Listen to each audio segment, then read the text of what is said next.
तो दोस्तों अभी हमने जो वीडियो देखे, जो हमारा वीडियो था आईयूआई के ऊपर, और सवाल जिस पे हमने लिया था कि आईयूआई क्या है, इसकी जानकारी आसान भाषा में दे, जो वीडियो 1 था उसका अब अगली श्रृंखला का वीडियो हम लेके आ रहे हैं। और आपको उम्मीद है वो वीडियो अच्छा लगा होगा और उसकी आगे की जानकारी एक छोटे से वीडियो में आपको देती हूँ।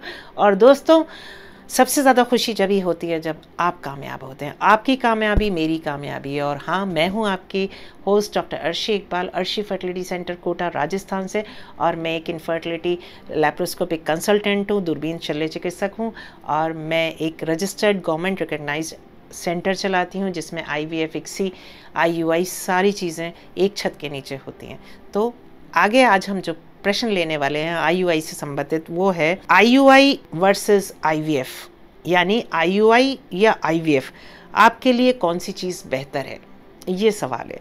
तो दोस्तों IUI एक चीज़ है जिसमें प्रक्रिया एक मेथड है जिसमें हमने शुक्राणु लिए, पति के या जो भी शुक्राणु हैं उनको लिए, प्रोसेस करा और उनको हमने कैथेटर द्वारा यहाँ डाल दिया।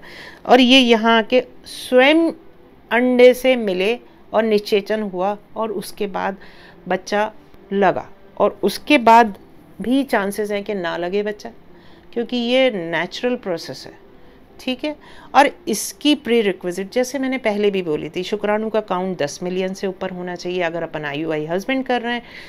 और ये जो है ट्यूब खुले होना चाहिए और महिला में कम से कम 4 से 5 अंडे दिख रहे हों तो आप IUI कर सकते हैं। अब आपने जब IUI करा तो ऐसी बहुत सी महिलाएं आती हैं मेरे पास जहाँ पे उनके अंडे कम हैं, यानी उनका AMH वैल्यू काफ़ी कम है।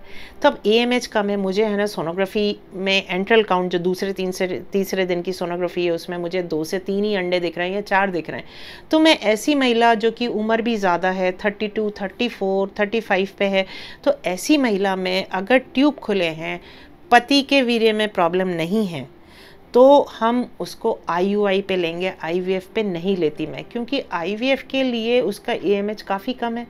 और कोशिश ये होती है कि पहले 2 साइकिल 3 साइकिल हम IUI से कोशिश करें, क्योंकि देखिए अभी भी मेरे पास एक पेशेंट आई थी, पिछले महीने की बात है, 32 इयर्स पेशेंट थी और वो चाहते थे IVF कराएं। वो किसी सेंटर से IUI करा के आए थे, एक बार वो फेल हुआ, मेरे पास आए, मेरे से कहते हैं IVF करो। हस्बैंड में भी थोड़ी सी प्रॉब्लम थी चाल की और गिनती की, दवा दी, वो काफ़ी हद तक सही हुए 1 महीने की दवा से। और उसके बाद वो चाहते थे IVF करें पर मैं चाहती थी IUI करें, और मेरे कहने पे उन्होंने माना।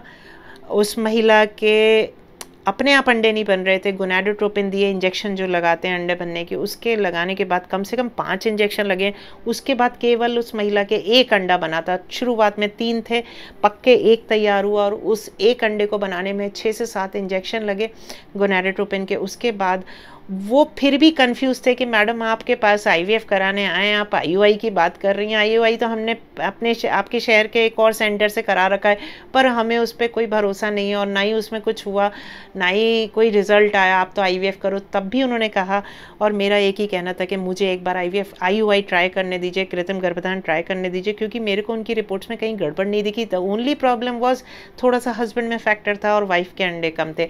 तो IUI करा, एक अच्छा IUI एक अच्छे सेंटर पे करा हुआ IVF के बराबर होता है, लेकिन IVF से उसका खर्चा कम से कम 25 गुना कम होता है। जो IUI 15,000 का होता है वो 1.5 लाख के IVF के बराबर भी खड़ा होता है।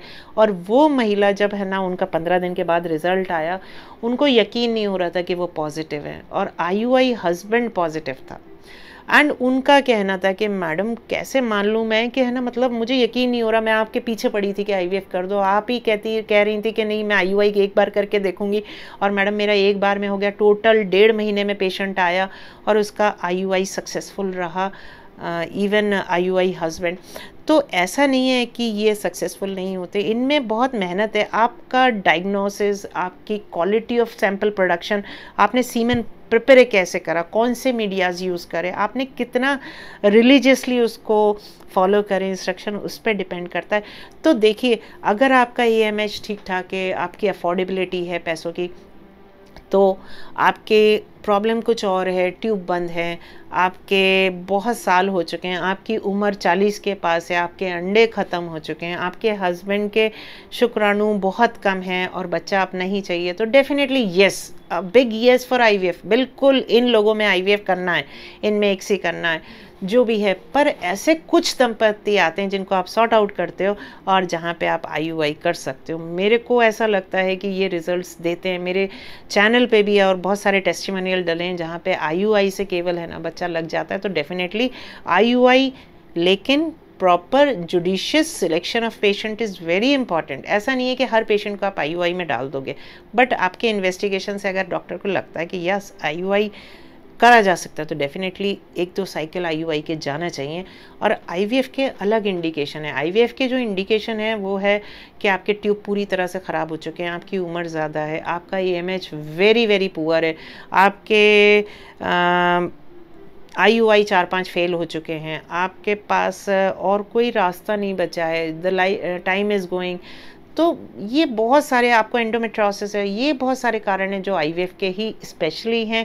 तो डेफिनेटली ये डॉक्टर के ऊपर है, आपकी क्लिनिक के ऊपर है कि वो किस तरह से सॉर्ट आउट करें। एंड डेफिनेटली मैं हमेशा बोलती हूँ कि आप खुद भी ध्यान दीजिए अपने इलाज पे, तो आप समझिए डॉक्टर से और then you decide it out and let it be a dialect between you and the doctor. And आप लोग समझिए और है ना करिए। Definitely IUI and IVF both are separate entity, आप दोनों को नहीं मिक्स कर सकते। आईयूआई की जगह है, आईवीएफ की जगह है। बहुत सारे ऐसे लोग आते हैं जहाँ पे एजोस्पर्मिक होते हैं, वहाँ केवल स्पर्म नहीं है, महिला में कोई परेशानी नहीं है, तो ऐसे उसमें आईयूआई डोनर करके आप उनको संतान दे सकते हैं।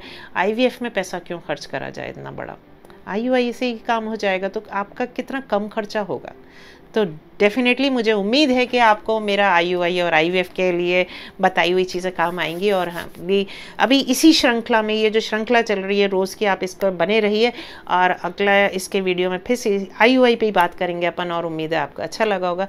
नमस्कार, धन्यवाद।